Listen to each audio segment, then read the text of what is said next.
Rania, Dani, ¿qué tal estáis? Muy bien, bueno, muchas gracias por venir aquí a la acampada a hacer este programa. ¿Cuáles son las razones que os han llevado a acampar? Bueno, pues acampamos para exigir a nuestras universidades y al gobierno de España que rompan todas sus relaciones con Israel, al gobierno pedirle también que ponga fin al comercio de armas. ¿Y cómo pasáis las noches? ¿Cómo os organizáis entre vosotras? ¿Quién hace la gestión, las comidas? Por ejemplo, la primera noche fue la más importante porque estábamos gestionando grupos de seguridad, tal, que todo el mundo tuviera todo lo que necesitaba, mucho frío, tal, pero resistiendo, ha salido bien. Y esta segunda noche también, yo me he ido unas horitas, tú has estado toda la noche.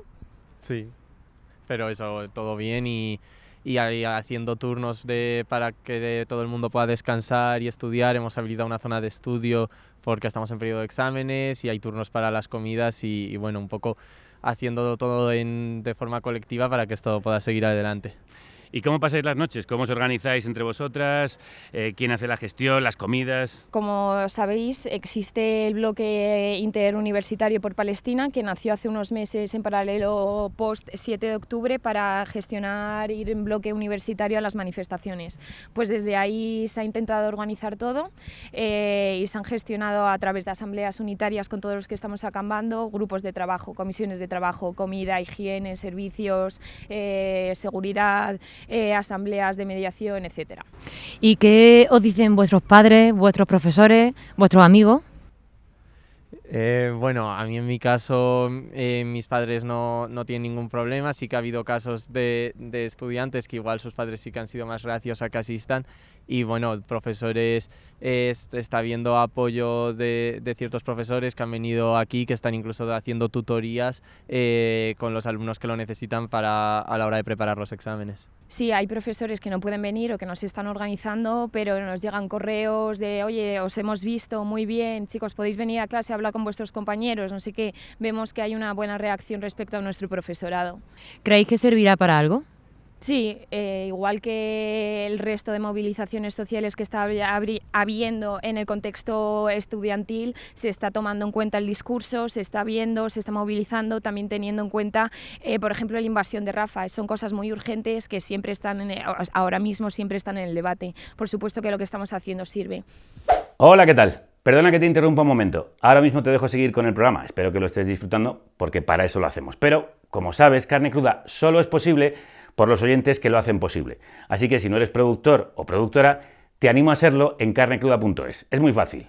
Entras allí y puedes hacer una donación a través de PayPal o una transferencia bancaria. Y ayudas a que contenidos como este sigan adelante. Te dejo seguir con el programa. Que lo disfrutes. Claro que sirve. No os vayáis de aquí, que después vamos a seguir charlando con vosotras. Gracias por lo que estáis haciendo, de verdad os lo digo, gracias por hacer lo que estábamos esperando, gracias a todos y a todas los que estáis aquí, por recibirnos y por acogernos. Bienvenidos a Carne Cruda. Estamos en la acampada de la Universidad de Madrid contra el genocidio en Gaza, una de las acampadas universitarias que se han sumado en España a las de los campus de Estados Unidos, donde la brutal carga policial en la Universidad de Columbia prendió la llama por todo el país. Allí han detenido ya a 2.000 jóvenes. Aquí han empezado a organizarse, primero en Valencia, después en Barcelona, en Vizcaya, en Álava, Guipúzcoa, Pamplona, Sevilla, Granada, Málaga, Alicante, Zaragoza o aquí en Madrid. También fuera de nuestro país hay acampadas en Canadá, Suiza, Australia o Reino Unido. Antes hubo otras desalojadas con violencia en Francia y Alemania, donde, como sabéis, se persigue como delito de odio la defensa de la vida y de la libertad de expresión. Aquí también, aquí Semper y Almeida dicen que los estudiantes acampan a favor de Hamás.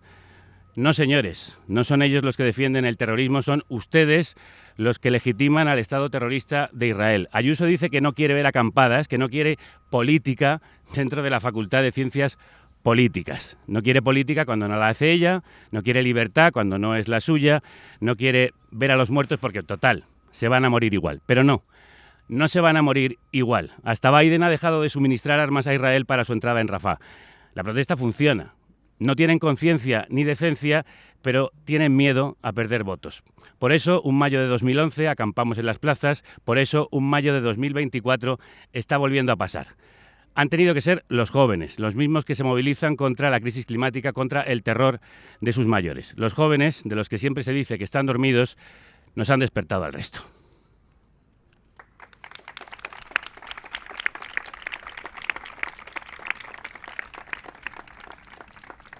Ni de coña te votaré en otoño, dice el tema que el rapero Macklemore ha publicado contra Biden y a favor de las protestas en su país. Ese es el único lenguaje que entienden, el miedo a perder el poder. Eso es lo que ha hecho que el presidente de Estados Unidos haya empezado a cambiar tímidamente su postura hacia Netanyahu. Por eso es tan importante lo que ha empezado a ocurrir en las universidades de muchos países, incluido el nuestro. Sí, después de Valencia, Euskadi o Barcelona, llegó la de Madrid, a la que hemos venido. Estamos aquí hoy porque este martes los estudiantes decidieron que era el momento de acampar durante una asamblea del Bloque Interuniversitario por Palestina que aglutina a varias asociaciones universitarias de Madrid. Plantaron sus tiendas aquí, detrás de nosotros, frente al vicerrectorado de estudiantes de la Complutense, que es además donde se encuentra el monumento de las Brigadas Internacionales. Un lugar perfecto para pedir el fin del genocidio, el reconocimiento del Estado palestino y la ruptura con Israel, con sus universidades y con todo el que colabora con su régimen de apartheid. Hoy están con nosotras, las habéis escuchado ya, dos de esas representantes de la acampada, Rania y Daniel. ¿Estáis teniendo apoyo por parte de la universidad, del rectorado? Bueno, hasta ahora el apoyo ha sido en algunas cosas más logísticas, habilitando unos baños para la noche y otro tema de situaciones, pero no hemos tenido todavía ningún gesto por parte del rectorado que apunta a escuchar nuestras demandas y a una ruptura con Israel, que es lo que estamos pidiendo. Hay que tener en cuenta de que estamos 5 universidades públicas aquí, que el tiempo de gestionar el diálogo con los diferentes rectorados es complejo, se tiene que hablar, se tiene que gestionar, también están los profesores con los que tenemos que hablar, porque al final esto es desde la academia, el mundo académico, que no solo somos los estudiantes, los trabajadores, profesores también, y estamos en ello. La cosa es llegar al punto final, que es intentar cortar todos los posibles convenios académicos, incluso militares y empresariales que hay en nuestras instituciones académicas. Porque estamos aquí en el campus de la Universidad Complutense, pero representáis a todas las universidades de Madrid. Claro, sí, así es. Estamos estudiantes de todas las universidades públicas de Madrid y todas las demandas van a todas las universidades y queremos que esta ruptura de relaciones se produzca en todas las universidades públicas madrileñas. Esta presión estudiantil surtió efecto ayer en la Universidad de Barcelona. El claustro aprobó una moción comprometiéndose a romper relaciones con Israel, aunque la acampada no se levantará hasta que los estudiantes no vean acciones concretas. ¿Cómo vivisteis vosotros desde aquí este logro? ¿Esperáis algo parecido?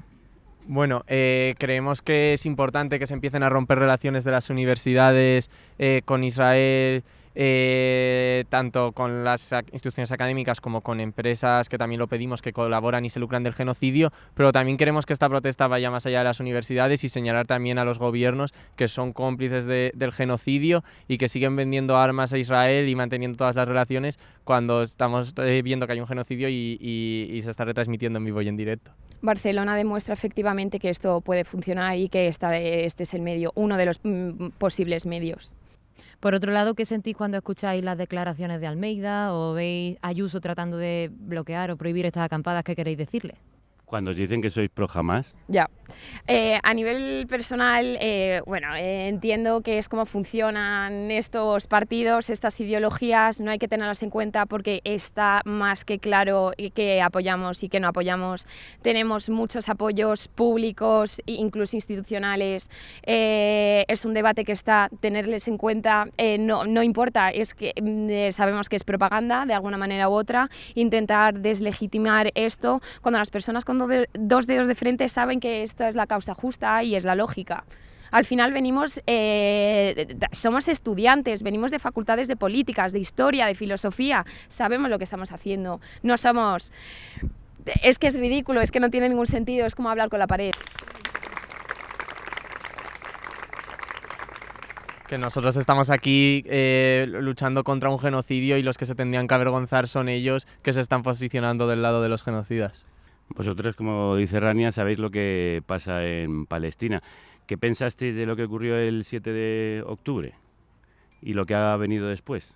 A nivel asambleario no se ha visto eso porque ha sido más inmediato con lo que estamos viendo de los ataques directos a población civil y a los luchadores y tal, pero por supuesto que el ambiente pro-palestino que hay aquí en Madrid respecto al 7 de octubre tiene sus debates, pero por supuesto que fue un ataque lógico, quiero decir, era resistencia palestina. Lo de Gaza no empezó el 7 de octubre del 2023, todo el mundo lo puede, es información accesible, pones conflicto palestino-israel, sabes que la historia empieza en el 48, se habla desde un principio con siendo objetivos de limpieza étnica. Lo que pasó fue que un grupo político de una sección de Palestina intentó defender su sección. Y vemos que no se queda en Gaza, han muerto masivamente en Cisjordania, hay más colonos en Cisjordania, están desapareciendo más poblados en cuestión de semanas, es decir, es algo que ya estaba pensado, ya estaba presente. Israel se quiere comer toda Palestina histórica. Sí, de hecho lo hemos denunciado en este programa innumerables ocasiones. Mientras ponemos el foco en Gaza, que hay que ponerlo, se está recrudeciendo la invasión colonial en Cisjordania. ¿Y tenéis apoyo de los profesores, Dani? Sí, los profesores nos están apoyando, están en contacto con nosotros y ofreciéndose para dar tutorías a quien haga falta, e incluso han llegado a dar alguna clase aquí. Sí, tenemos talleres de profesores de periodismo, por ejemplo, sobre cómo hablar con medios, o profesores de historia política que están dando un poco un repaso político para los que estamos acampando, están presentes, apoyan la causa, y si no están presentes, en las clases sacan el tema, que para eso están las clases. Para eso están las clases y para eso está la universidad y para eso estamos aquí. Y de hecho una de esas profesoras que iba a dar una clase a sus alumnos y a sus alumnas sobre cómo hablar en público, algo muy necesario en un movimiento asambleario como este, suspendió su clase para estar hoy aquí. Es Eva Ladro, profesora, mítica profesora, tengo que decir, de la Facultad de Ciencias de la Información. Sí, Eva, es así. Ya eres histórica y eres mítica. ¿Cómo estás? Me falta una estatua aquí delante del rectorado, pero nada más. Pues muy bien, muy bien. Bueno, muy bien yo, pero... ¿Qué te parece todo esto? Pues realmente para nosotros es una maravilla, es un rayo de esperanza dentro de la tragedia que estamos viviendo, ¿no? Por primera vez la universidad, todas las universidades de Madrid, no solamente las 5 públicas, sino también la UNED y la de Alcalá de Henares, los profesores de todas las materias estamos coaligados para apoyar a los estudiantes en este movimiento, porque por primera vez despertaron. Bueno, ellos despiertan por primera vez, nosotros despertamos en el 15M, volvimos a dormir, ¿verdad? Y ahora volvemos a despertar. Y bueno, pues para lo que estamos aquí fundamentalmente es para luchar contra un genocidio. ¿Cómo lo estáis apoyando? ¿Qué actividades y de qué manera le ayudáis? Estamos, bueno, a su servicio en todos los sentidos, es decir, ellos son los que tienen la voz de la universidad ahora mismo. Nosotros estamos dando clases, estamos apoyando con tutorías, estamos haciendo consultas. Hoy mismo me decía una profesora de psicología que van a ofrecer asistencia psicológica para los estudiantes y para las personas que necesiten, que van llegando a la acampada, incluso palestinos afectados. He hablado con periodistas, con familia palestina afectada, ¿no? Porque lo que estamos viviendo es una masacre de tal volumen y de tal intensidad que yo creo que ninguna persona, sea universitaria o no, se puede quedar al margen. Hasta el momento, ¿estabais de menos una posición más clara de las universidades? ¿Faltaba esto? Radicalmente sí, es decir, la sociedad, sobre todo lo que son las instituciones educativas, que tienen que ser la conciencia de la sociedad, no están haciendo nada a nivel institucional, están lavándose las manos, están diciendo que no tienen apoyos, no puede ser, es decir, lo que estamos pidiendo es una condena, estamos pidiendo una reclamación de un alto el fuego humanitario ante una masacre de este tamaño, ¿no? Y las instituciones en España en general están mareando la perdiz, no están haciendo nada y se trata de tener una posición muy clara. Hay que tenerla, es decir, estamos en un momento histórico y la sociedad española está letargada con esta cuestión. Es que hubo una reacción masiva de toda la ciudadanía y también de las universidades cuando la invasión rusa de Ucrania, y sin embargo ha habido un silencio sepulcral. Muy difícil, Javier, es que vaya palabra. Sepulcral, perdón, con el genocidio en Gaza. No solo eso, nosotros desde el principio se nos proporcionaron banderas ucranianas, tenemos acuerdos de movilidad con estudiantes, con profesores, se ha acogido a profesores visitantes ucranianos, con Palestina nada. Entonces es muy llamativo porque Ucrania fueron semanas y había rápidamente movimientos, declaraciones en todas las instancias de gobierno. Con Palestina nada. Entonces, claro, hay que preguntarse por qué, ¿no? Claro, racismo. Racismo e intereses. El problema de la guerra es el negocio de la guerra, está clarísimo. Es decir, es todos los intereses por debajo de acuerdos de movilidad, de grupos de investigación que están coordinados, que están desarrollando, por ejemplo, investigaciones sobre drones militares. Hay muchísimos intereses que no están a lo mejor en los medios diciendo viva la guerra, pero sí que están callando al respecto de la guerra, ¿no? De hecho, acabas de mencionar, hay proyectos universitarios de investigación para la construcción de armas de guerra en relación con Israel. Y muchos, y hay muchísimos proyectos y hay muchas instancias bancarias que están apoyando, en fin. Desde Ciencias Políticas, de hecho, se ha pedido que se termine la relación con el Banco de Santander porque participa financieramente en algunos de esos proyectos que tienen relación con la industria armamentística israelí. Los tentáculos de la maquinaria de la guerra y de la industria de la guerra son inmensos y tienen a esta sociedad, ayer lo decía un profesor muy interesante, Jorge Riechmann aquí, tienen a esta sociedad completamente amordazada por intereses, por causas intermedias, por razones egoístas de momento, ¿no? Pero estamos apelando a la conciencia. Una acampada como esta es una apelación a la conciencia humana. Aquí no podemos estar pensando en el beneficio propio de un banco, en el interés de imagen pública de una universidad. Estamos hablando de que cada día son cientos de bebés masacrados, descuartizados. Entonces, ¿qué hacemos ante eso?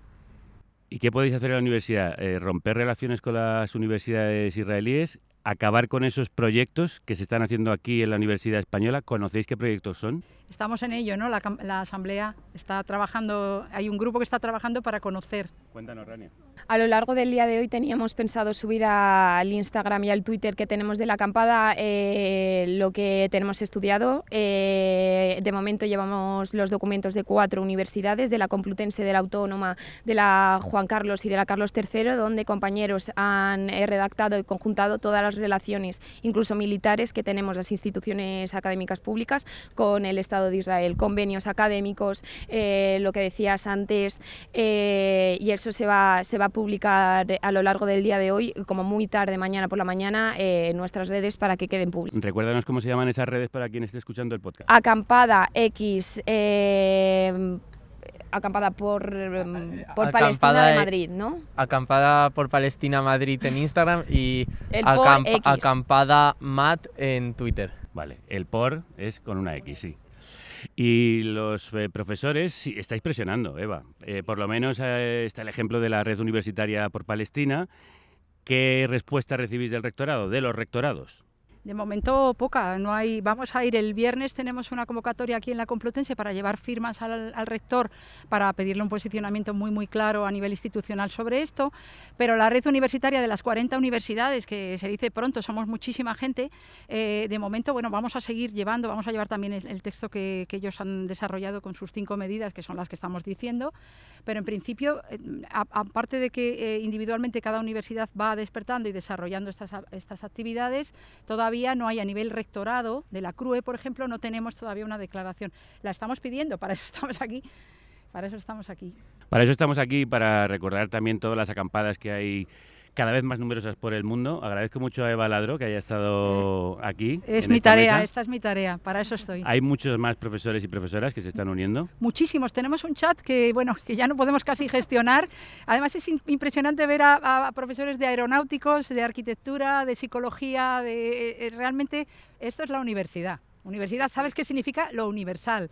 Pues lo universal es esto que estamos haciendo ahora. Y es la casa del pensamiento crítico y ya hacía falta, y lo estábamos esperando, que el pensamiento crítico se pusiera en marcha, se convirtiera en movimiento. Eva Ladro, muchísimas gracias. A vosotros siempre.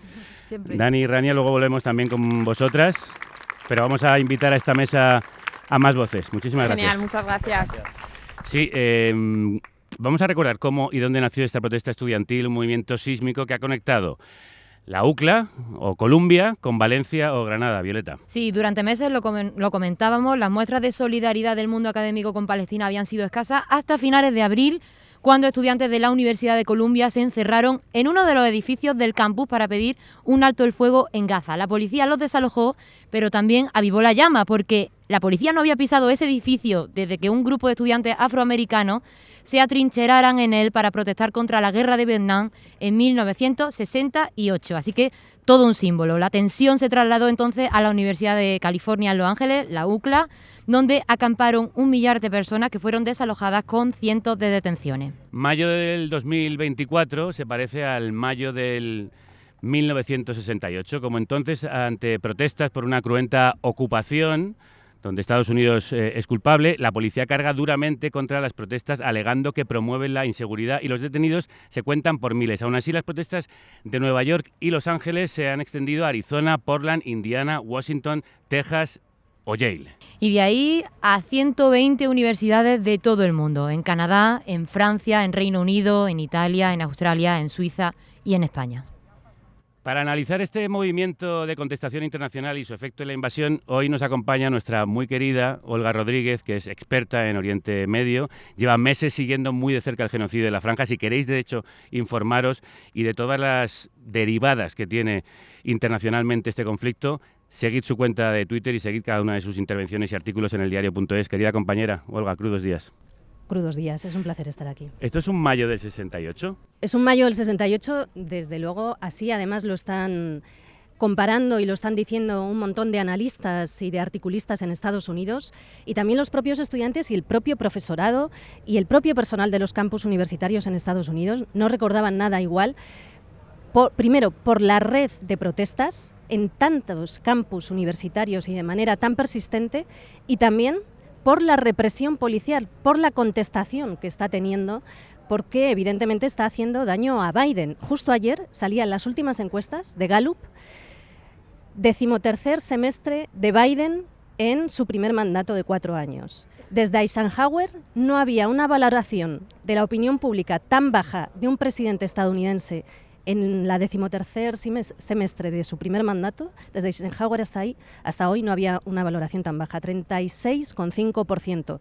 La de Trump, cuando estaba en el mismo periodo, fue de un 46 y pico %. Esto evidentemente le está haciendo pupa al Partido Demócrata, a la candidatura de Biden, y puede tener consecuencias. Ante eso tienen que reaccionar, y de hecho de alguna manera están empezando a hacer ya una especie de paripé, porque evidentemente suspender el envío de un barco cuando ha habido un envío de tantos paquetes de ayuda militar, y hace 2 semanas exactamente la Casa Blanca aprobaba y firmaba lo que se había aprobado antes en el Congreso y después en el Senado, que es un paquete de $26.000 millones de ayuda militar para Israel. O sea, una y otra vez Estados Unidos ha ido cerrando filas para defender a Israel en todos estos meses, a pesar de que la masacre ha continuado y de que la destrucción masiva es algo sin precedentes. También es sin precedentes de los últimos años esta contestación universitaria. ¿Por qué crees que se produce ahora con tanta fuerza? ¿Por qué ha prendido la llama en tantas universidades? ¿Responde a un descontento social que había no solo ya con este tema, sino quizá con la gestión de la administración Biden? Hay muchos campos. En los campus también hay una multiculturalidad, hay gente con diferentes procedencias, hay hijos e hijas de familias palestinas, hay árabes, hay chicas y chicos musulmanes, y sobre todo hay una juventud, y no solo en Estados Unidos, sino en muchas partes del mundo, a la que nada de lo humano le es ajeno. Esto me lo decía Luis Moreno Ocampo, exfiscal jefe fundador del Tribunal Penal Internacional, que lo estaba percibiendo últimamente cuando va a las universidades. Y él decía: mi generación creció con la concepción del Estado-Nación, es decir, con fronteras. Hay una juventud ahora que se siente ciudadana del mundo y que, por lo tanto, sabe que deshumanizar a una población para justificar una masacre y una violación sistemática del derecho internacional está mal. Y que está mal matar a estadounidenses, pero también está mal matar a palestinos. Algo que nos puede parecer de perogrullo, probablemente a todos los que estamos aquí, ¿no? Porque tenemos capacidad de raciocinio y capacidad de empatizar, y que sabemos además que lo que pasa incluso al otro lado del mundo puede tener repercusiones. Cuando hay una pulsión de muerte, cuando hay una justificación sistemática de crímenes masivos, eso tarde o temprano repercute en todo el mundo. Lo llevamos viendo 30 años en Oriente Medio. Guerra tras guerra, invasión ilegal tras invasión ilegal, justificada en nombre de civilizar, democratizar, etcétera. ¿Qué repercusiones ha tenido? Mayor fragmentación del territorio, dolor, daño y, bueno, hemos visto también oleadas de personas refugiadas que venían a Europa huyendo de las consecuencias de las guerras provocadas por nuestras armas y defendidas por muchos de nuestros gobiernos. Para analizar ese panorama internacional nos acompaña Ruth Ferrero, que es profesora de Ciencias Políticas aquí en la Complutense y experta en Relaciones Internacionales. Crudos días, Ruth. Hola, crudos días. ¿Tú crees que todo este descontento, estas protestas, pueden pasarle factura a Biden, las presidenciales?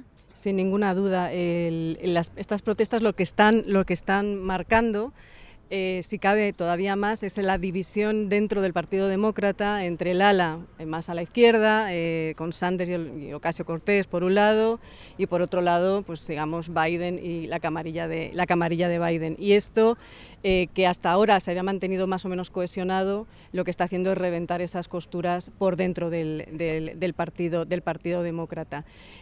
Buena parte, además, del voto joven que votó al Partido Demócrata en las últimas elecciones podría ser que no votase esta vez al partido de Biden, y tenemos otros. Es verdad que el sistema político norteamericano queda todo dividido entre dos partidos, pero quizás se les vayan escapando votos de ese voto joven y del voto árabe también en algunos de los estados que son determinantes para ganar las elecciones en Estados Unidos, como son los swing states. Hemos visto las últimas movilizaciones de estudiantes en Michigan también, que es fundamental para ganar las elecciones del próximo otoño. ¿Biden va a frenar a Israel en Rafah? Esa es una pregunta que yo coincido bastante con lo que plantea Olga, que tiene que estar haciendo unos equilibrios. Biden tiene que hacer equilibrios entre el ala que le sostiene dentro del Partido Demócrata y de su propio electorado, y aquellos votos que está perdiendo como consecuencia de la inacción en relación con la contención al gobierno sionista de Netanyahu. La cuestión es si estos paquetes que dice que ahora están frenando, que es verdad que son sustantivos, es verdad también que se ha aprobado un gran paquete muy millonario de ayudas militares hace 15 días para Israel, pero no solo para Israel, recordemos también para Taiwán y también para Ucrania. Yo creo que es importante remarcar esta cuestión de ese alimento, ¿no?, a esa situación bélica de mayor militarización, de mayor echar leña al fuego en esto que se ha denominado el régimen de guerra o similar, y que nadie está apostando por otro tipo de alternativas a la incertidumbre del momento global en el que vivimos. La cuestión del freno va a depender mucho de si son solo un paquete específico o si efectivamente pone otras líneas rojas, que yo creo que tendría que ser lo suyo, que ya ha saltado bastantes, pero también yo creo que tenemos que ser muy conscientes de que probablemente Biden es el presidente norteamericano más sionista de la historia, de los que más ha protegido a Israel. Ha justificado acciones que eran inasumibles en un régimen de derechos humanos, y la cuestión es si efectivamente, como ha planteado Olga, esto nos puede retrotraer a Vietnam, pero además con un añadido, porque las protestas estudiantiles de la época de los años 70 contra la guerra de Vietnam era también porque estaban muriendo soldados norteamericanos. Esto de la globalización también va de conocer cuáles son las vulneraciones de derechos humanos, aunque no sean norteamericanos, y eso también es lo que les da un valor añadido a las movilizaciones en los campus norteamericanos. Y también me gustaría añadir toda la trama, pero igual eso lo podemos tocar luego, toda la trama financiera que hay detrás de la represión en los campus norteamericanos. Pues ahora hablamos de eso, pero de hecho la amenaza de la invasión terrestre de Rafah y el inicio de la misma por parte del ejército de Israel ha sido uno de los detonantes de las acampadas en las universidades españolas. Israel ordenó a los gazatíes ya desplazados moverse a la vecina Yan Yunis, ciudad previamente destruida por los bombardeos, y tomó el paso fronterizo de Rafah con Egipto. Con esto ha dejado a la población refugiada totalmente aislada del exterior. El lunes, Hamás anunció que aceptaba la propuesta de alto el fuego de los mediadores de Egipto y de Qatar, pero Israel de momento la ha rechazado y amaga con tomar la ciudad. Olga, ¿tú qué crees de estas negociaciones? ¿Podría producirse la invasión completa de Rafah? ¿Podría pactarse ese alto el fuego?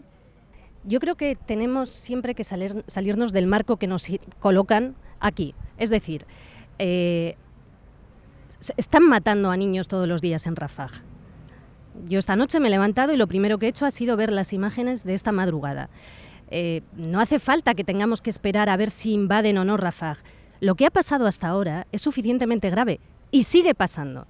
Y el marco comunicativo es muy importante. El otro día oíamos al secretario de Estado estadounidense, es decir, lo que es un ministro de Exteriores, tener una conversación en la que hablaba públicamente de por qué era tan importante censurar TikTok. Porque están desconcertados, porque pensaban que iban a controlar el marco comunicativo y no lo han podido controlar porque la juventud en muchas partes del mundo se está informando a través de las redes sociales que no tienen una censura previa, una selección previa sesgada. Y están viendo esos cadáveres y esos cuerpos. Por lo tanto, en estos momentos, evidentemente hay negociaciones. Jamás dijo que aceptaba lo establecido a través de esos acuerdos en los que ha estado presente también el jefe de la CIA y también representantes de Qatar y de Egipto, y Netanyahu dijo que no lo aceptaba. Pero tenemos que ser muy conscientes de que una cosa es el bla bla bla y lo que se nos dice. Ante esto, lo que es necesario es fijarnos en los hechos. Hablábamos de los nuevos paquetes de ayuda militar aprobado hace solo 15 días por Estados Unidos. Hace menos de una semana, públicamente el secretario de Estado de Estados Unidos afirmaba que el Tribunal Penal Internacional no tiene jurisdicción para investigar a Israel en este caso, y añadía, pero sí en el caso de Ucrania o de Sudán. Y esto es muy importante porque vinculándolo con lo que decía Ruth, es decir, ante un Tribunal Penal Internacional que por supuesto que tiene jurisdicción para investigar este caso y lo está haciendo, abogados especialistas en derecho internacional han incidido en que estas declaraciones por parte de Estados Unidos conllevan una remodelación del concepto del derecho internacional y es una patada y un aplastamiento al derecho internacional.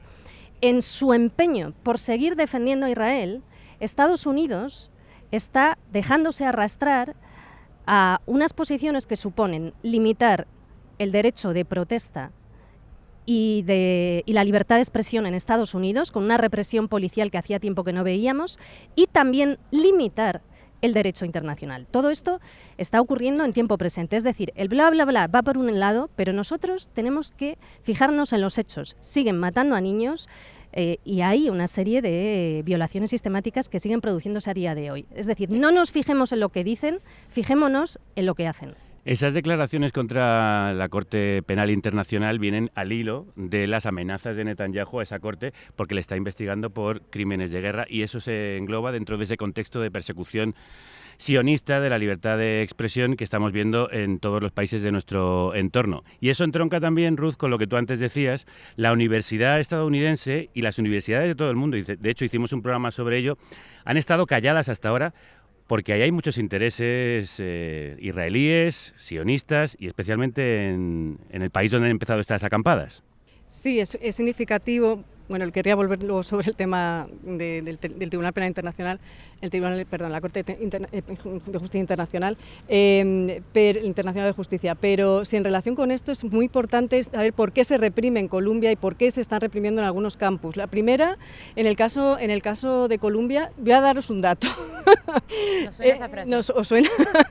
Solamente el 3,26% de los ingresos de Colombia vienen de las matrículas de los estudiantes. El resto están vinculados a donaciones externas, a multinacionales. Colombia es dueña de una buena parte del sector inmobiliario de todo el norte de Manhattan, de todo Harlem, y que esto viene además de atrás de la época de Bill Clinton, que empezó a expropiar todos esos bienes inmuebles en Nueva York, y de ahí también saca mayoritariamente sus ingresos. Por eso se reprime también la protesta en Colombia, porque muchos donantes han decidido que no le seguían dando dinero ni seguían apoyando financieramente un complejo económico, porque va más allá de un complejo universitario, es un complejo económico, es una industria propia la que tiene Colombia, y no se desalojó el campamento que había en la Universidad Pública de Nueva York, por ejemplo, ¿no?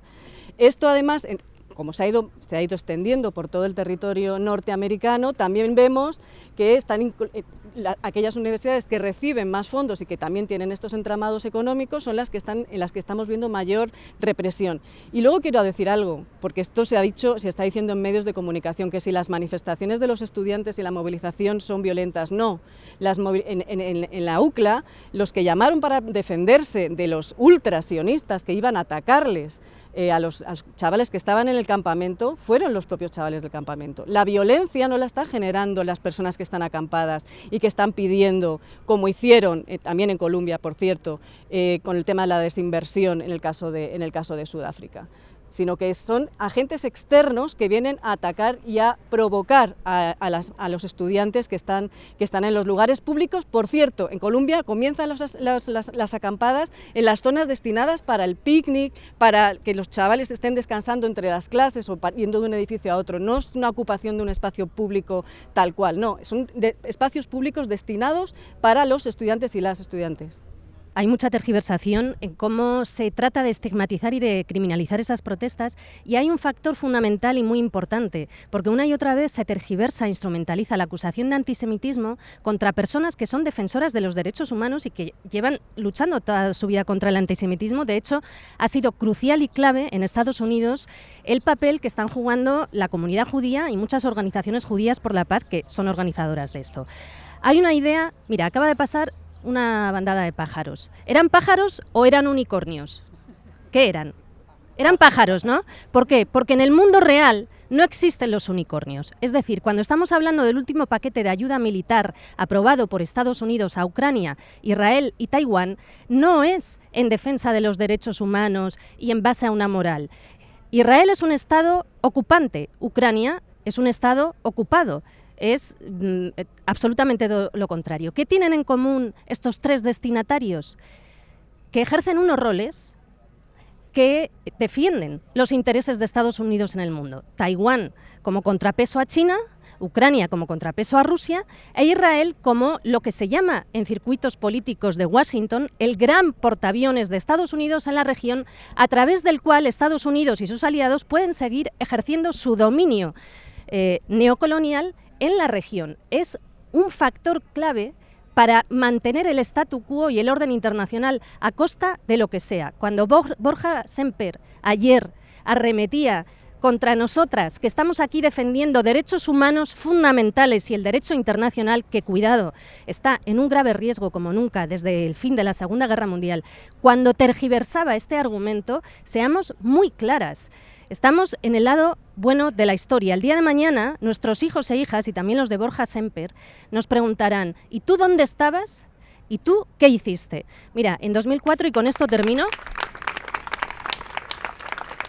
en 2004 tuve la suerte de conocer, todavía estaba vivo, el historiador estadounidense Howard Zinn. Lo conocí junto con Noam Chomsky en Nueva York, en unas protestas del no a la guerra en Central Park.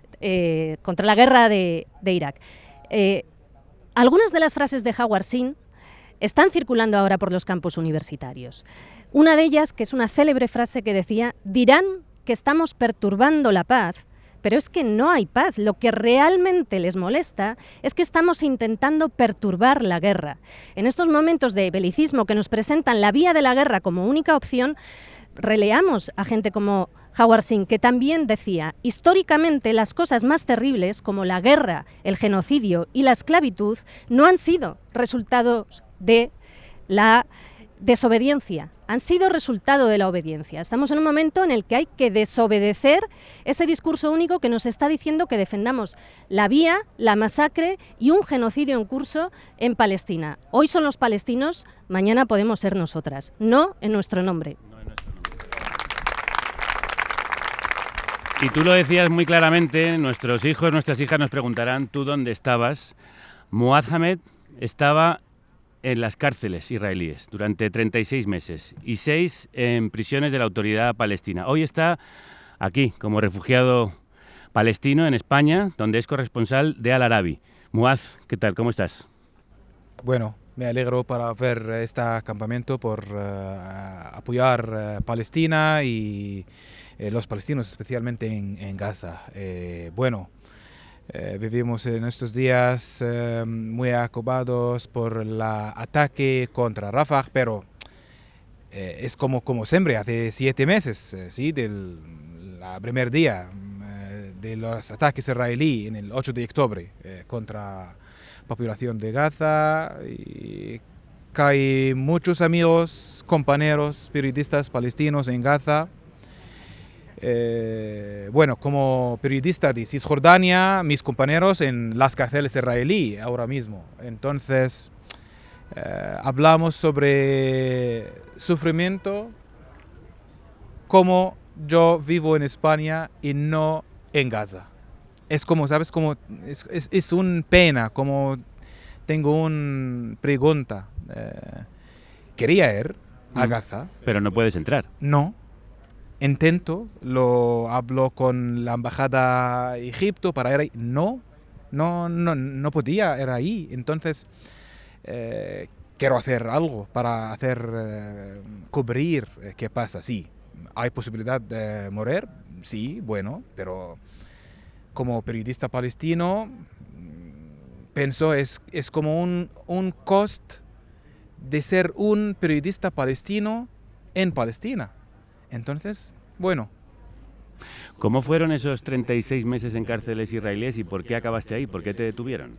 Bueno, la primera vez es 2002.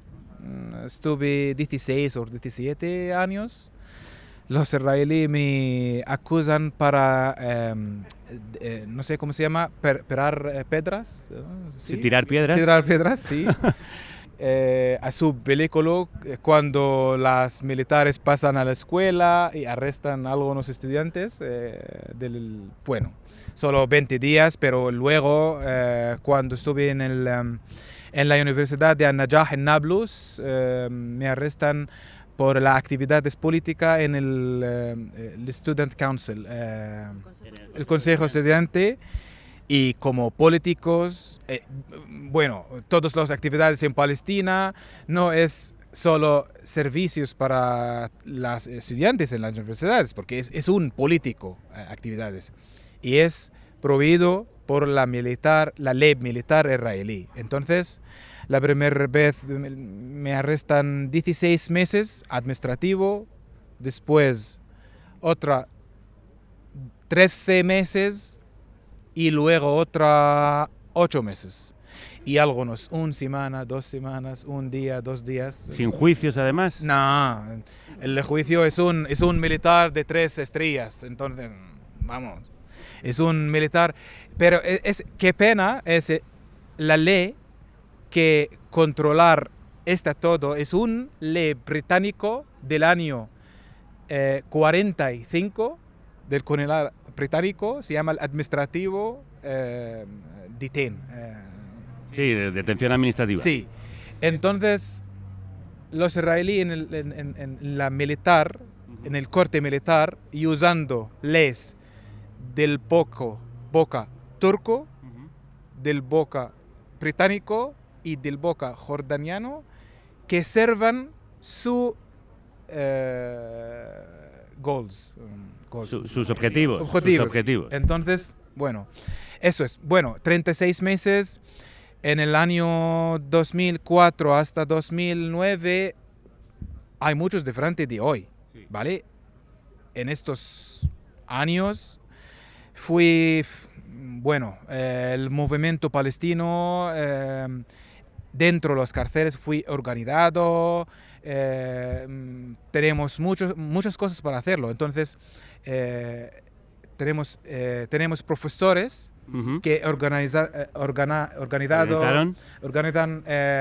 cursos de inglés, de hebreo, cosas internacional, político, todo. Entonces, porque los palestinos que arrestan por político siempre juntos, ¿vale?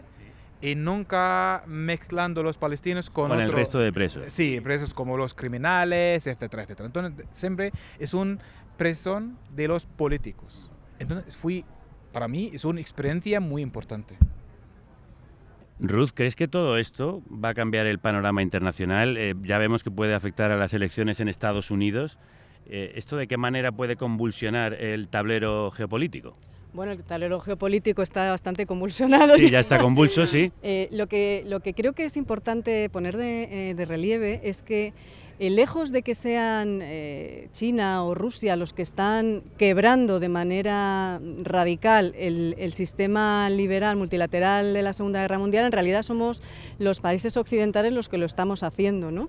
Es Estados Unidos el que está vulnerando principios básicos del derecho internacional, incumpliéndolos de manera sistemática. En los países, no es el caso todavía del Estado español, pero sí en otros estados de la Unión Europea se está implementando lo que se ha dado en llamar el derecho penal del enemigo, que es esa demonización, esa criminalización de elementos que son incómodos, ¿no? Y por eso estamos viendo esos desalojos tan violentos en muchas universidades de Europa y de Estados Unidos. Todo aquello por lo que se luchó, por la concepción de la creación de la Carta de Derechos Humanos, que fue iniciativa de las potencias occidentales, en realidad ahora la intentan defender potencias del sur global. Si no, no se puede explicar de otra forma que sea Sudáfrica el único actor político que haya sido capaz de llevar ante la Corte Internacional de Justicia una demanda por genocidio contra el gobierno de Israel, y que muy pocos estados, por no decir ninguno, se hayan sumado. Ahora parece que empieza a haber algún movimiento en ese sentido, pero en esa misma dirección yo creo que va también la carta del ministro Bustinduy de estos días, de intentar hacer que se cumpla el derecho internacional. Lo que se está diciendo con las medidas provisionales que ha adoptado la Corte Internacional de Justicia es fundamentalmente que todos aquellos que sean cómplices, que ayuden a que se siga perpetuando la masacre que se está viendo, en tanto en cuanto también se resuelva esa causa en el marco de la Corte, van a ser cómplices de todos aquellos crímenes que finalmente sean resueltos. Y de ahí que el ponerse en defensor del derecho internacional estrictamente sea visto como una amenaza para los grandes poderes fácticos, y yo creo que eso es también lo que tenemos que dejar patente, y por eso es tan relevante que la población se empiece a movilizar, que empecemos por las universidades, pero no solo, esto tiene que expandirse como una mancha de aceite, porque es la única forma de que los rectorados primero comiencen a reaccionar. Ya lo estamos viendo. Hasta hace 15 días no había ningún rectorado que hubiera dicho absolutamente nada en esta dirección, y ahora ya tenemos Valencia, tenemos Barcelona, tenemos el País Vasco. Bueno, vamos ahí poco a poco, y a partir de ahí sí, por supuesto, dar el salto al resto de la sociedad civil. Una idea muy rápida. El otro día estaba escribiendo un artículo sobre la posición de Europa en todo este tiempo, ¿no? E insisto en que no hay que fijarse en lo que nos digan. No ha habido ni una medida de presión para que Israel pueda cambiar su posición o se vea obligada a cambiar su posición. Israel lleva años, no, décadas, demostrando que o se le presiona o no va a cambiar estas dinámicas de ocupación ilegal. Por lo tanto, o se adoptan sanciones económicas y se suspenden temporalmente las relaciones comerciales y diplomáticas con Israel, o si no, no va a cambiar, y eso no se ha hecho a día de hoy. Una frase de la relatora de Naciones Unidas para la Libertad de Expresión, Irene Khan, que la decía la semana pasada, y con esto termino. La crisis de la masacre de Gaza, la crisis de Gaza, es ya una gran crisis de la libertad de expresión que va a tener repercusiones a largo plazo, porque con tal de mantener el statu quo, buena parte de la comunidad internacional occidental está dispuesta a limitar la libertad de expresión y de protesta y el derecho internacional, como ya lo está haciendo, para seguir esta huida hacia adelante. Tenemos que darle la vuelta a esta situación. Decir solo una cosa más, todo esto va en contra de esto que perseguimos y defendemos, que es el Estado de Derecho, que se nos hace la boca grande. Todo esto lo que hace es promocionar y alimentar a los reaccionarios, porque es ahí donde se sienten cómodos, en las restricciones de derechos, en las restricciones de libertades. Y la incomodidad que estamos viendo entre algunos poderes políticos en España y fuera de España, más fuera de España quizás, yo creo que va en esa dirección, y por eso el gobierno de Israel reacciona de esa forma tan rápida a la carta de Bustinduy, porque sabe que es un método de presión por parte del gobierno español para que otros gobiernos en Europa también reaccionen. Creo que han dicho que el día 21 iba a haber ser el reconocimiento del Estado palestino por parte de varios estados de la Unión Europea. Todo eso genera mucha incomodidad al gobierno de Israel, porque sabe que empieza a perder la capacidad de presión también hacia el otro lado, ¿no? Lo dijimos el otro día en el programa, esto no va solo fundamentalmente va de eso, de salvar las vidas de los palestinos, pero también va de salvar la democracia, de salvar la civilización, de salvarnos de la barbarie. Ahora vamos a hablar precisamente de esa presión que es necesaria, desde los bloqueos hasta la movilización ciudadana y la movilización de la cultura. Quiero agradecer a Ruth Ferrero, Olga Rodríguez y Muad Hamed que hayan estado en esta mesa. Muchísimas gracias. Y vamos a aprovechar que está por aquí, hablando de la cultura, Ismael Serrano, que se ha venido con la guitarra. ¿Verdad que te has traído la guitarra? Sí, he traído la guitarra. Pues dile a la guitarra que venga, haz el favor. Dile a la guitarra que venga contigo, porque llevamos mucho rato de cháchara y nos vendría muy bien algo de música para distender el ambiente, que además es cada vez más caldeado, más numeroso, más multitudinario. Veo ahí con amigos y compañeros como Antonio Rubio, periodista de investigación de Raza, que por cierto recomiendo mucho el podcast que han hecho sobre el 11M, la herida abierta, para El Confidencial. Y mientras voy yo haciendo tiempo para que Ismael Serrano se coja su guitarra, se acerque a estos micrófonos y nos toque una canción mientras el micrófono pasa por encima de mi cabeza. Bueno, Ismael, ¿qué tal estás? Bien, bien. Aquí... ¿Qué haces aquí? Bueno, nos han convocado a gente, a músicos varios para apoyar.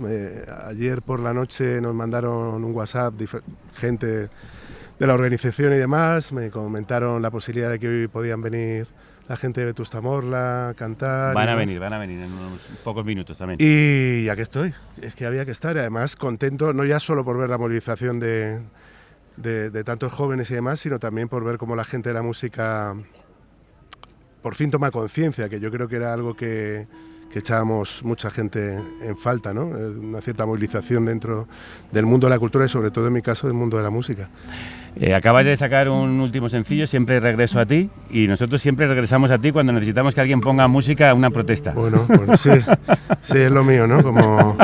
Bueno, me siento, yo estudiaba aquí al lado, estudiaba ciencias físicas y me trae muy buenos recuerdos, la verdad. Y sí, nos pasamos mucho tiempo también protestando y demás, y bueno, en fin, hay que estar. Dice Ayuso que no hay que llevar la política a la Universidad de Ciencias Políticas. Ya. No hay que llevar ciertas políticas, supongo que... Sí, se refiere a eso igual que ciertas libertades. Nosotros vamos a tomarnos la libertad de pedirte una canción y vale. Con todos vosotros, con todas vosotras, Ismael Serrano.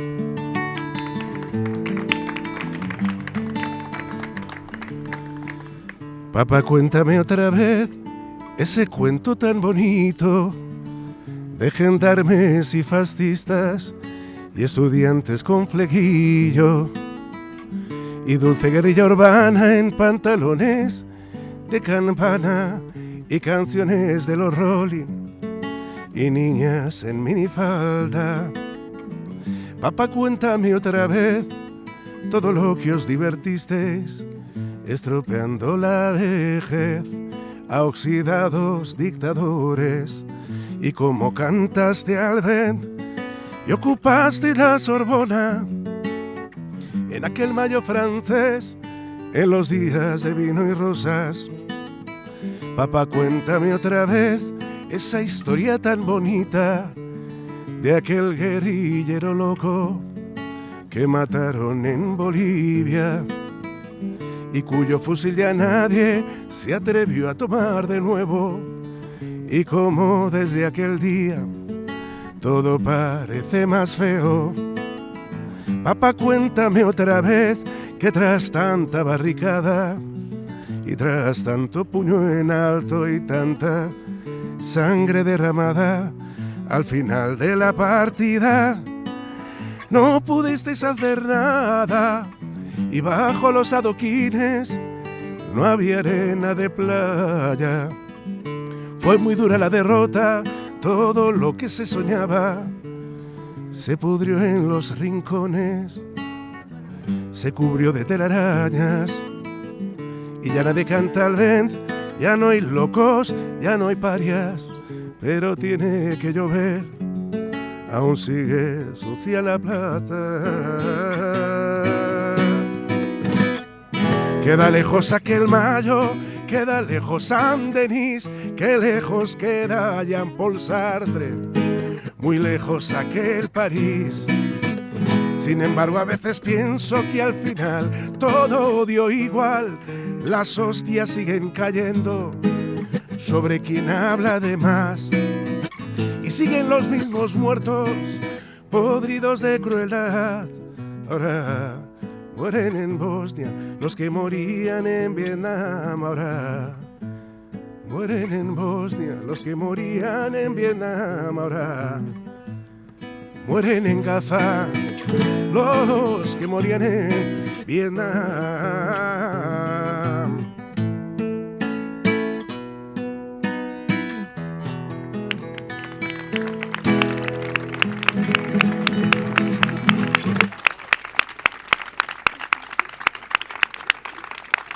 Siguen los cuerpos podridos de crueldad, los muertos, ahora en Gaza como antes en Vietnam, pero ¿realmente crees que no sirve de nada? Sí, hay que seguir, ¿no? Sí, claro que sirve. Hay que presionar fundamentalmente al gobierno para que pase de las palabras a los hechos, para que la comunidad internacional pase de las palabras a los hechos. Están muy bien las condenas, están muy bien las condenas en Twitter, en las redes sociales y demás, pero bueno, ya hay precedentes de países que han roto relaciones diplomáticas y que están presionando, y sobre todo también en lo que tiene que ver con la venta de armas y todas esas cosas, ¿no?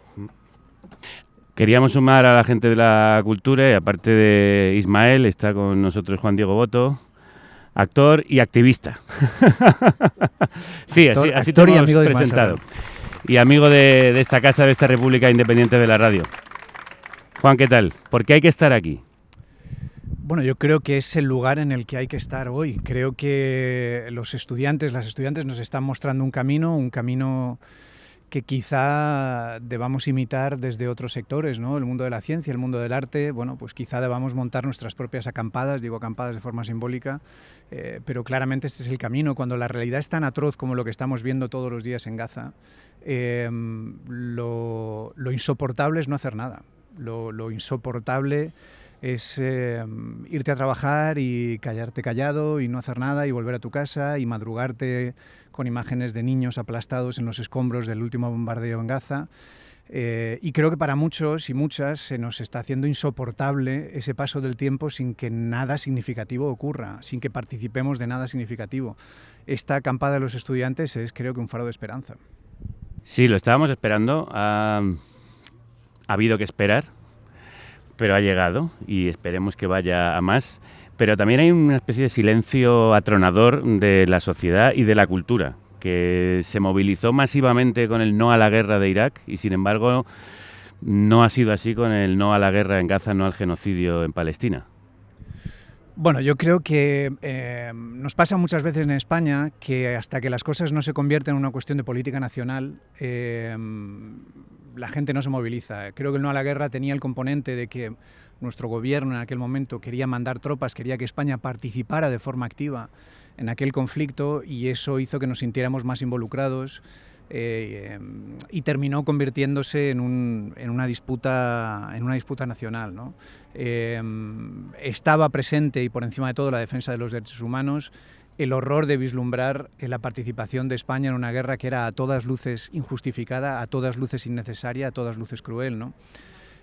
Creo que aquí, lo explicaba muy bien antes Olga Rodríguez, el valor doble, o Ruth Ferrero, o las dos lo comentaban, el valor doblemente simbólico de los universitarios en Columbia, en Estados Unidos, de unas movilizaciones históricas que no se veían desde el 68, con la diferencia de que en esta ocasión no hay soldados americanos participando en ese conflicto. Es por pura y neta solidaridad, por puro internacionalismo de la defensa de los derechos humanos, igual que los estudiantes y las estudiantes aquí en esta acampada. Yo creo, si me permites también decir, que en la cultura también pesa a día de hoy un cierto señalamiento que yo creo que la gente cree que apoyar a esta causa no le va a salir gratis, por así decirlo. El compromiso con la paz, yo creo que sí. Yo creo que la sombra del señalamiento, aquello de que te señalen como antisemita, que es la estrategia fundamental, es una estrategia propagandística que es falaz absolutamente, pero yo creo que sí pesa en según qué personas que creen que puede afectarles a su carrera, que van a bueno, y de hecho ha afectado. Se ha dado el caso de actores, actrices en Estados Unidos que se han pronunciado al respecto y han perdido contratos. Entonces yo creo que eso, también creo que de alguna manera pesa a la hora de que ciertas personas, ciertos artistas, pues expliciten un compromiso que yo creo que sienten seguramente, aunque no lo digan, ¿no?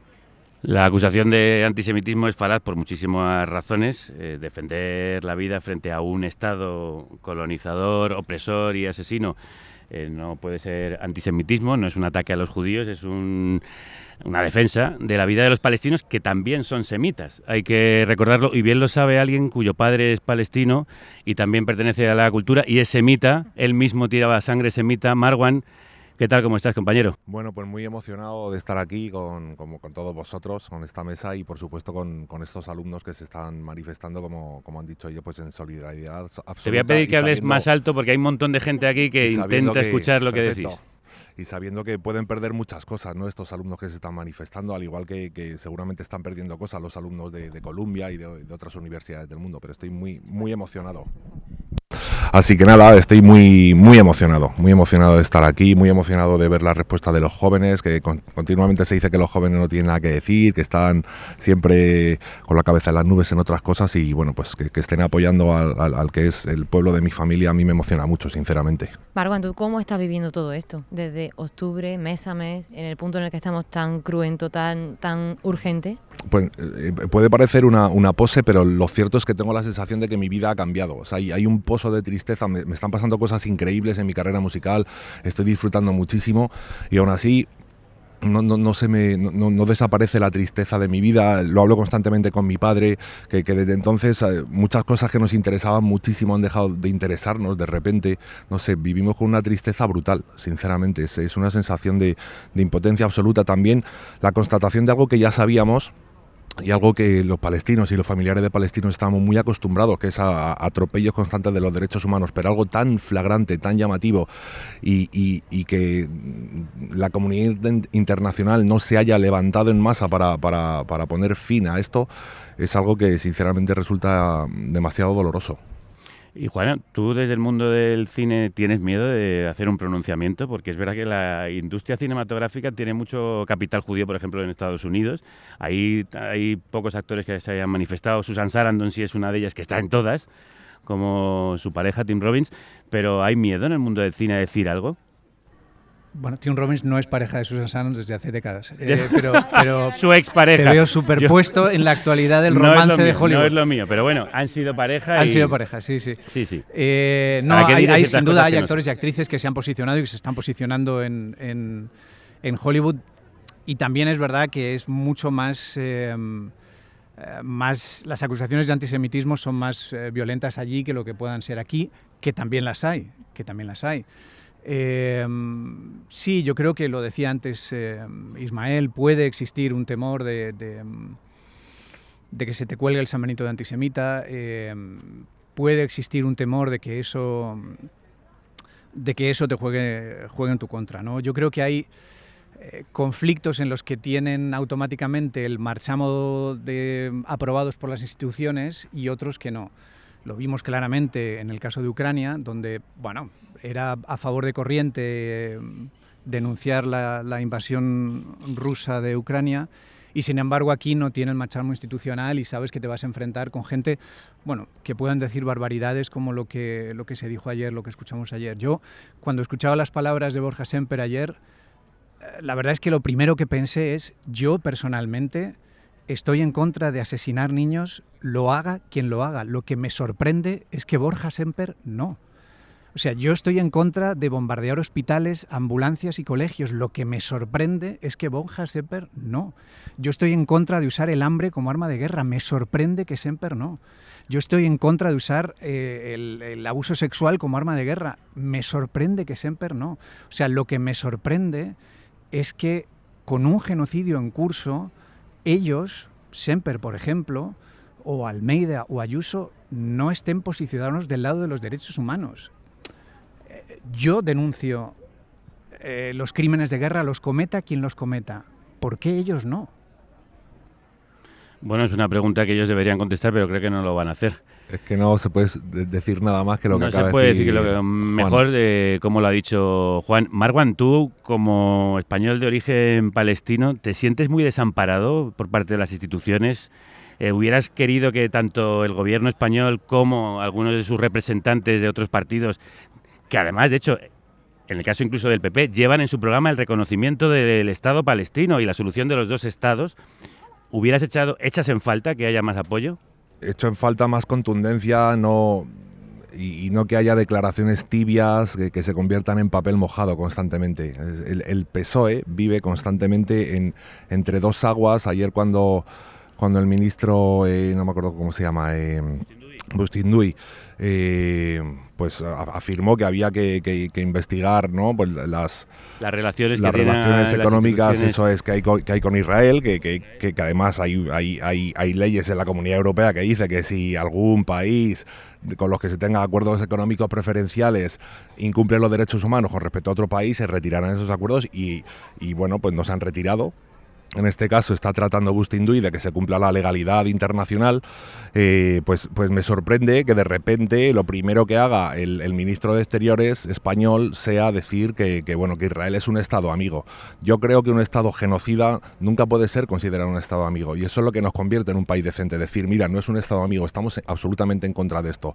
Y constantemente pues el gobierno español está caminando entre dos aguas y no acaba de definirse en un asunto que yo sé que a veces es complicado porque la diplomacia es muy complicada y yo sé que hay que dar una y quitar otra, pero en este caso es que no hay color. Está habiendo un genocidio en curso y hay que significarse, y estás de un lado o estás de otro, no puedes estar de los dos lados. No puedes estar del lado equivocado de la historia, y tú has dicho algo muy importante, que hay que hacer acciones contundentes que pongan fin al genocidio, y una de ellas, lo mencionabas, son los bloqueos, la desinversión, son las sanciones a Israel y a todo aquel que colabore con el apartheid. Por eso hemos invitado, y está a tu izquierda, a María Santiago, que está haciendo su doctorado sobre represión digital contra movimientos sociales en la Complutense, que es donde también trabaja. Y la hemos convocado porque es activista del BDS, ya las conocéis, las siglas de boicot, desinversión y sanciones, un movimiento que lleva años combatiendo la ocupación israelí justo aquí, mediante el boicot académico, económico y cultural. María, bienvenida. Muchas gracias. ¿Qué se puede hacer, aparte de estas acampadas que son tan necesarias para generar una movilización? ¿De qué manera podemos, y se ha hablado aquí de las relaciones que tiene la universidad, por ejemplo, con universidades israelíes y con instituciones militares israelíes? ¿Qué podemos hacer? Bueno, podemos hacer muchas cosas. En primer lugar, como se ha dicho ya aquí, romper lazos, ¿no? Y romper lazos hay que bajarlo al terreno, ¿no? Y romper lazos es romper convenios de Erasmus y de intercambio de estudiantes, de profesores, de personal administrativo, es romper con proyectos de investigación internacionales, ¿no? Como ahora el Horizon Europe, que da muchísimo dinero, claro, es una fuente de ingresos, ¿no? Para las universidades, en las que también participan universidades israelíes. Y hay que cortar lazos con las universidades y con las empresas israelíes, porque son uno de los pilares fundamentales que sostiene el colonialismo y el apartheid en Israel, ¿no? En Palestina, perdón. Por una parte, porque son las instituciones que están generando el discurso y el relato del colonialismo, o sea, convirtiendo, ¿no?, este relato del colonialismo y del genocidio palestino en la historia, ¿no?, en esta idea de una tierra, un pueblo sin tierra para un pueblo sin tierra, ¿no? Por otra parte, porque las universidades israelíes participan activamente en el mantenimiento del apartheid israelí. Por ejemplo, la Universidad de Tel Aviv desarrolla la doctrina de Hojilla junto con el ejército israelí, que es una estrategia militar que consiste en la destrucción masiva de infraestructura civil para, bueno, poner en contra a la población palestina de sus gobernantes, ¿no? La Universidad Hebrea de Jerusalén tiene residencias de estudiantes en asentamientos ilegales. La Universidad de Technion ha participado en el desarrollo de drones y de la tecnología que se utiliza en los checkpoints y en el muro del apartheid, ¿no? A eso nos referimos cuando hablamos de cortar lazos. claro, porque tienen una actividad concreta, ¿no?, en el apartheid. Se puede también, que esto se nos olvida siempre, apoyar a las universidades palestinas y a las estudiantes y a las académicas palestinas, que también tienen una voz, ¿no?, y nos centramos al final siempre en Israel, pero las palestinas tienen derecho a la educación, las palestinas tienen derecho a producir discurso y a producir conocimiento sobre su propia realidad y sobre muchas otras, ¿no?, y desde aquí podemos también apoyarlas. Podemos también romper con esta idea de la neutralidad del conocimiento científico, ¿no?, esto de dejar la política fuera de las aulas. Bueno, no es solo hablar de política en las aulas, sino también entender que la ciencia no es neutra. Y no es neutra porque hay valores detrás de la ciencia, decidimos quién tiene legitimidad para producir ciencia, ¿no?, a quién creemos cuando se produce ciencia, y por tanto posicionarnos políticamente o no hacerlo, ¿no?, es una cuestión de ciencia también. Y por último, creo que es muy importante mantener las redes de activismo, ¿no? El boicot académico lleva desarrollándose en el Estado español desde 2008.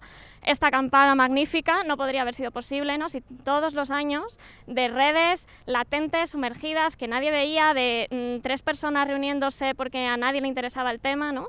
Y por tanto, cuando se vaya el foco mediático de Gaza, porque se va a ir, porque siempre pasa, lo que tenemos que hacer es continuar organizadas y manteniendo estas redes para conseguir esta ruptura de lazos. Bueno,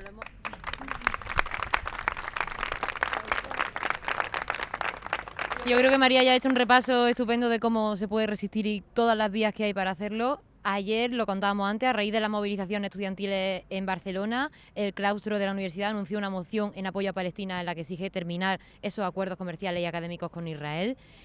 ¿Qué más pruebas podemos dar de que el boicot funciona? Bueno, a nivel académico, en el Estado español no ha habido mucha organización, o sea, ha habido mucha organización, pero bueno, por ejemplo, un departamento de la Universidad de Valencia ya rompió lazos también con universidades israelíes. El año pasado la delegación de estudiantes de la Facultad de Política se declaró espacio libre de apartheid israelí. A nivel internacional, diversas organizaciones profesionales, ¿no?, académicas han roto lazos también. La Universidad de Sudáfrica fue una de las primeras de Johannesburgo, en Sudáfrica, fue una de las primeras en cortar relaciones, y esto tiene un impacto tanto material, ¿no?, en Israel, porque efectivamente se queda fuera de espacios académicos, se queda fuera de financiación que recibe de instituciones europeas, ¿no?, y se queda fuera de este marco que intenta presentar, pues, de legitimidad, ¿no?, y del lavado de cara a través de lo académico, también de lo cultural, ¿no? Entonces, bueno, el boicot efectivamente funciona, se están tomando medidas. Se está avanzando, ¿no?, en empujar esto. Aquí en la Universidad Complutense, por ejemplo, hay 17 asociaciones estudiantiles que se declararon espacios libres de apartheid israelí, ¿no?, ya en 2019. Entonces, bueno, efectivamente es poquito a poco, ¿no? Es un trabajo muy invisible porque además es un trabajo muy poco agradecido, porque hay que luchar contra estructuras muy arraigadas, con muchas relaciones, ¿no?, en la industria financiera, en la industria armamentística, con mucho interés político también, ¿no? Efectivamente. Nosotras siempre os agradecemos mucho toda la labor que hacéis, tanto pedagógica como de acción política directa. Se acabó con el apartheid en Sudáfrica gracias a el bloqueo, al boicot, y también gracias a la música, gracias a aquellos festivales que se organizaron por la liberación de Mandela y contra el régimen opresor y supremacista que había en Sudáfrica. Por eso hoy hemos querido traer la música. Ellos han traído la música a esta acampada, no solo a Carne Cruda, y le queríamos pedir a Marwan, para despedir este bloque, que nos tocara algo. Tengo una canción llamada que he compuesto, pues la compuse en octubre de este año, en octubre, pues con el dolor de lo que está sucediendo, que se llama Nana Urgente para Palestina.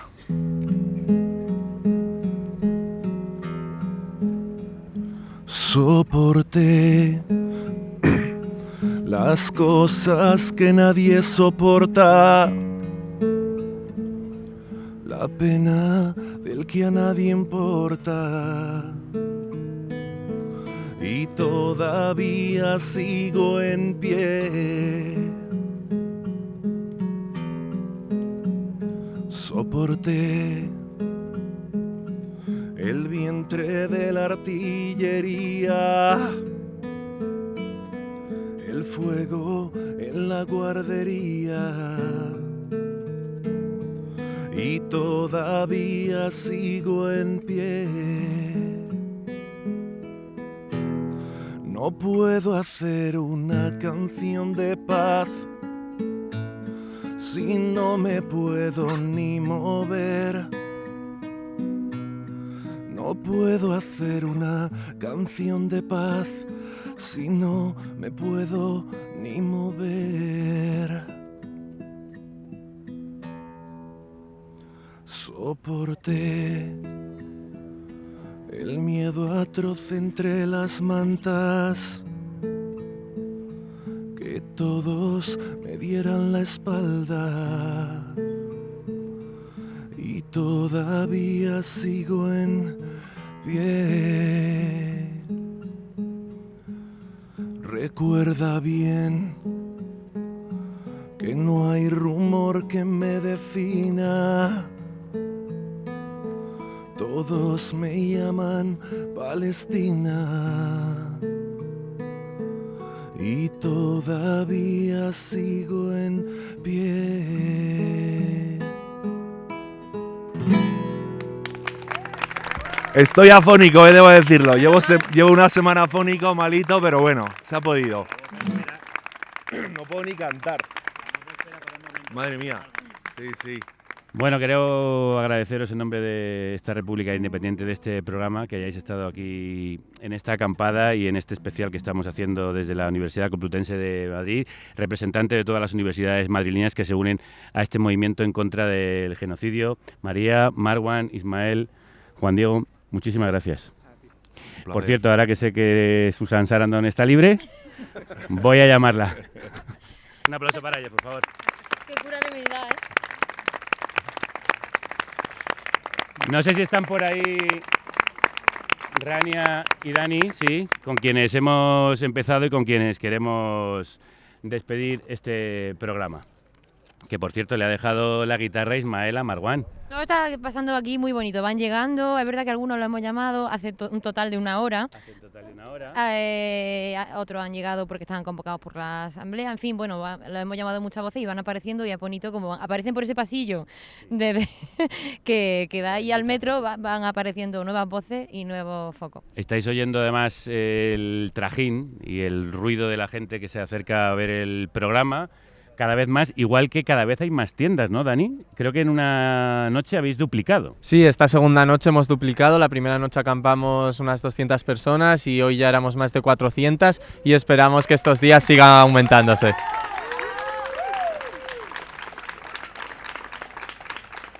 ¿Qué te parece que haya toda esta gente aquí, que venga gente de la cultura, que profesores, que incluso algunos rectorados empiecen a manifestarse a favor de lo que estáis haciendo? Bueno, creo que es muy positivo todo el apoyo que estamos recibiendo y al final que estamos aquí estudiantes de todas las universidades y profesores de todas las universidades, y cuantas más seamos, más podemos presionar tanto a las universidades como al gobierno para que se produzca por fin esa ruptura de relaciones que tanto hace falta.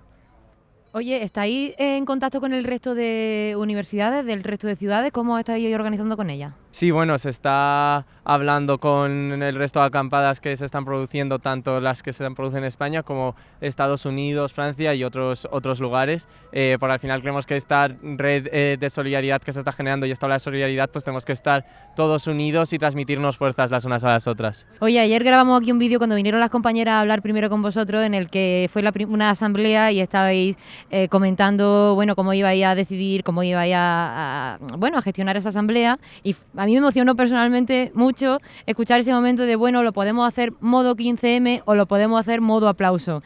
Para vosotros, ¿qué fue el 15M si erais muy pequeños? Claro, de hecho no sabían, de hecho hicieron modo aplauso, no hicieron modo 15M, porque eso es para los viejunos como nosotros. Aquí hay algunos que hacen así, con las manitas. Bueno, pero algo le ha llegado porque ahí estaba, ¿no? ¿Qué fue? Sí, bueno, a ver, yo el 15M no lo viví, tengo 19 años, entonces me pilló muy joven, pero bueno...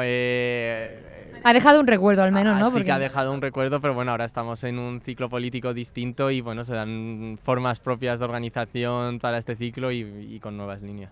¿Pero habéis preguntado a vuestros mayores o a gente que lo vivió si se puede aprender algo de aquello, que cómo lo hicieron, qué podríais aplicar aquí? Bueno, a ver, siempre hay comunicación con las personas que han estado en la lucha antes y al final ir transmitiéndose conocimientos entre generaciones y militancias para poder cada vez ser más fuertes y tener más conocimientos para organizar mejor las acciones.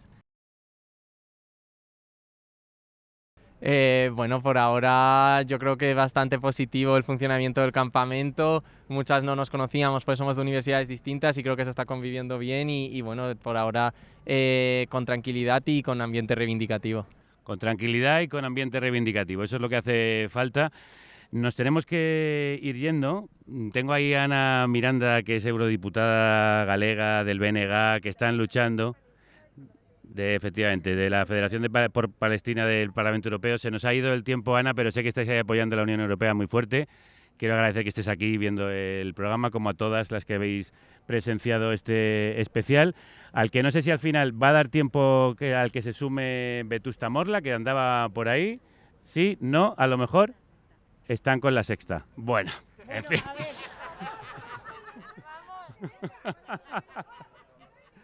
No pasa nada, nosotros podemos esperar. Nosotros podemos esperar, ver, es decir, como esto es una grabación que después se edita...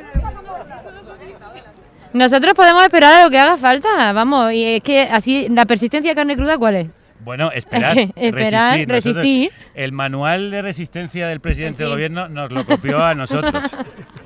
No hay problema, chicos.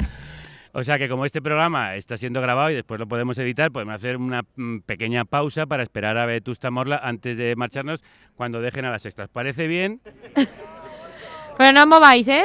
Bueno, pero no os mováis, así nos vamos con una canción y nos vamos por todo lo alto. Que los tenemos, que vienen para acá. Venga, un aplauso para ellos. ¿Pero tienen guitarra o no tienen guitarra para cantarse algo? Pero con los medios creo que no se iba a cantar. ¿Tenéis guitarra para...? Sí, luego. ¿No podéis tocar una cancioncita ni nada? Es que se ha pensado que mejor no. Bueno, pues nada, entonces que no va a haber canción. Les he sentado, pero les he sentado para que les veáis, porque entonces ya nos vamos. Pero también hablan muy bien estos chicos. Bueno, venga, sí, una última pregunta, que coja el portavoz del grupo. Guille, ¿por qué estáis aquí? Me has elegido como portavoz. Te has asignado, podría ser Pucho también, podría ser el Indio. Bueno, pues nada, yo creo que lo tenemos, yo creo que todos los que hemos pasado por aquí compartimos la misma situación, ¿no? Los atentados de Hamas no justifican todo lo que está pasando o lo que lleva pasando desde octubre. Hay más de 30.000 muertos, violaciones del derecho internacional, de los derechos humanos, algo injustificable. Yo creo que estamos todos con la misma sensación. Tenemos que hacer que nuestros gobernantes tomen medidas activas para parar esto porque nos afecta a todos. Y por eso vais a estar hoy cantando en unos minutos aquí en esta acampada, ¿no? Sí, bueno, eso era un poco la intención, dar visibilidad a este movimiento que ha partido de una juventud, además, que viene de momentos muy duros también, que les ha tocado vivir, como un encierro, una pandemia, etcétera, etcétera. Se supone que era en las calles donde tenían que estar y es un poco también lo que se está reivindicando con todo esto y bueno, hemos venido también pues para apoyarles en su arranque. Muy bien, y acabáis de sacar un tema que se llama Ay Madrid. Qué mejor para un día, efectivamente. El vuestro es un Ay Madrid, pero este puede ser un Ay Madrid, ¿no? Sí, o de cualquier ciudad tuya que te duela y que ames a la vez, ¿no? Al mismo tiempo. Esta ciudad nos duele mucho, pero a veces también nos da alegrías como la que hoy hemos tenido. Agradezco a Vetusta Morla que estén aquí en este cierre de programa. Los vais a poder escuchar en la acampada en unos minutos. Nosotros vamos a irnos, de hecho, con su Ay Madrid sonando en el programa. Gracias por haber venido de nuevo a la República Independiente y a esta acampada contra el genocidio en Gaza. A vosotros. Pues eso. Ay Madrid, ciudad que a veces nos duele, pero que también nos da alegría. Nos vamos, pero seguiremos haciendo ruido en las acampadas, en las calles y en la radio, porque la revolución no será televisada, será en carne cruda. Sí que sí. Hay que recordar que este sábado a las 12:30 hay una gran marcha estatal unitaria que recorrerá las calles de Madrid en conmemoración de la Nakba, la catástrofe, así es como la llaman los palestinos al éxodo masivo que sufrieron en 1948 tras la invasión de colonos judíos con la que empezó el Estado de Israel. Y una semana después, los días 18 y 19 de mayo, la Red Solidaria contra la ocupación de Palestina, la RESCOP, ha convocado manifestaciones contra el genocidio por todo el país. Ahí estaremos, no solo en Madrid, en muchas ciudades. Salida a la que tengáis más cerca, uníos a la asociación o al encuentro que luche contra este genocidio que os pille al lado. Allí nos vemos en las plazas como en 2011, allí hicimos un programa como este, las acampadas del 15M, rodeados de tiendas y de sacos, a pleno sol, un espléndido, restallante sol de mayo, un sol de justicia, como el de hoy, porque eso es lo que pedimos aquí, justicia y libertad para Palestina. Hay un oyente joven que me preguntaba en redes, ¿será este nuestro 15M? Y yo le he dicho, ojalá, inshallah, porque necesitamos un movimiento hacia adelante que defienda la vida y el planeta de quienes quieren llevarnos hacia atrás, hacia su abismo, no en nuestro nombre. Gracias por escucharnos, gracias por estar aquí. ¡Viva Palestina libre! Y que la radio os acompañe.